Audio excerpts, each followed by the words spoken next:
안녕하세요. 내면의 평화입니다. 한 소년이 황소 등에 책을 가득 싣고 걸어가고 있었습니다. 때마침 실학의 대가로 불리는 이서구가 그곳을 지나가다 그 모습을 보았습니다. 10여일이 지나서 일을 마치고 고향으로 돌아오는 길에 지난번에 그 소년을 또다시 만났습니다. 여전히 황소에 책을 잔뜩 실은 채 걸어오고 있었습니다. 이서구는 소년에게 물었습니다. 전에도 황소 등에 책을 싣고 가는 것을 보았는데 오늘도 이렇게 많은 책을 싣고 가는 걸 보니 너는 책을 읽지 않고 싣고만 다니는 게냐? 그러자 소년은 대답했습니다. 소인은 집에 있는 책을 다 읽어서 외갓집에서 책을 빌려다 보고 있습니다. 못 믿으시겠다면 제가 읽은 책을 보시고 물어보시면 되지 않습니까? 황소 등에 실려 있는 책을 본 이서구는 깜짝 놀랐습니다. 유교 경전뿐만 아니라 통감 강목, 제자 백가서 등 대부분 어려운 책이었기 때문입니다. 이서구는 믿기지 않아 쌓여있는 책 중 한 권을 들고 책의 내용을 물었고 이서구의 물음에 소년은 거침없이 대답하였습니다. 거목이 될 묘목이로구나. 이서구는 소년의 머리를 쓰다듬으며 혼잣말로 중얼거렸습니다. 바로 이 소년이 조선시대 최고의 학자 다산 정약용 선생이었던 것입니다.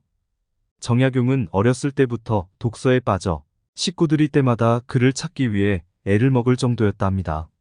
어렸을 적 지방관이었던 아버지를 따라 전국을 돌아다녔던 정약용은 백성들의 생활을 잘 알게 되었고 후에 북학파의 주장을 보완하여 조선 후기 실학을 집대성한 인물로 학사에 중요한 획을 그었으며 500여 권의 책을 저술하였습니다. 그중 목민심서라는 책은 지방관리의 윤리적 각성과 농민경제의 정상화를 다룬 것으로 정약용의 관리로서의 청렴과 자세를 강조하는 생각을 읽을 수 있는 책입니다. 평생을 청렴하지만 가난하게 살았던 그는 죽을 때의 편지를 통해 두 아들에게 근검이라는 두 자만을 유산으로 남겨주었습니다. 정약용 선생의 명언을 들려드리겠습니다.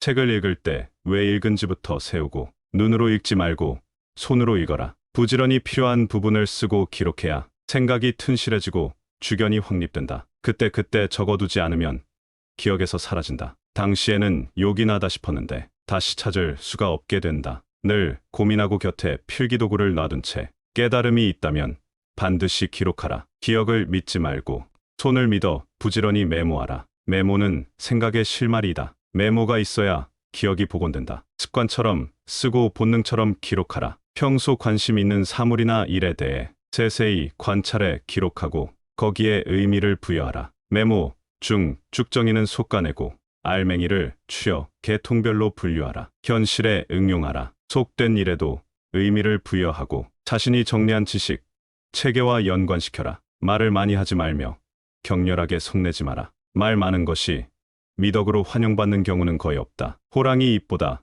사람의 입이 더 무섭다는 말은 리더의 말 한마디로 많은 사람들이 다칠 수 있음을 경계하는 말이다. 리더는 또한 분노를 다스릴 줄 알아야 한다. 사람은 누구나 감정의 폭발을 억누르기 어려울 때가 있다. 그러나 한 가지 확실한 것은 흥분해서 자제력을 잃으면 리더로서는 실격이라는 것이다. 분노는 자신이 몸을 망치는 도끼임을 명심해야 한다. 스스로 생각하기에 자신이 자주 분노하는 사람이라면 아직 리더로서의 자격이 갖추어지지 않았다고 보면 된다. 스스로 직위를 구하지 마라. 인간의 두드러진 본성 중 하나는 우월감에 대한 열망이다. 남보다 더 나은 위치에 있기를 소망하는 것은 인간의 본능이기에 누구나 리더가 되고 싶어 하며 나아가 어떻게든 리더의 자리에 올라보려고 온갖 수단과 방법을 다하기도 한다. 리더는 자신의 욕망의 충족이 아니라 대중의 필요를 충족시켜 주어야 하는 사람이다. 리더의 자리는 출세나 성공을 위한 자리가 아니라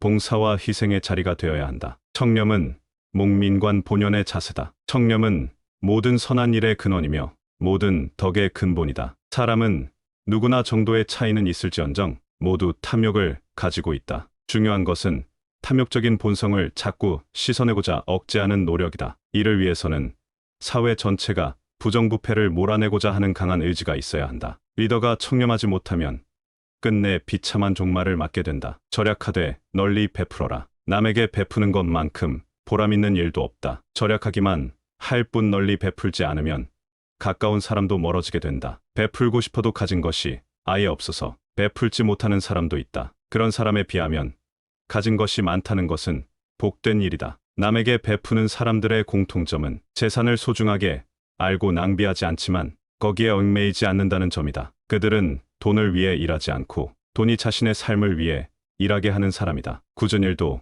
기쁜 마음으로 행하라. 기쁜 마음은 자발적으로 나서는 마음이다. 자발성은 리더의 중요한 덕목이다. 자원하는 마음으로 행할 때 일을 기쁘게 할 수 있고 그래야 일의 능률도 크게 나타난다. 일이 재미있느냐 없느냐는 일 자체의 성격보다는 일에 임하는 태도에 달려있는 경우가 많다. 힘들고 어려운 일도 기쁜 마음으로 자원해서 솔선수범하여 행하게 되지만 억지로 하게 되면 소극적으로 시간이나 때우는 시기 될 때가 많기 때문에 일의 효과가 크게 나타나지 않는다. 다산 정약용 선생은 그 당시 죄인이었지만 후손들을 위해 무수한 책을 써냈고 그로 인해 역사에서 우리는 그를 실학자라고 기억합니다.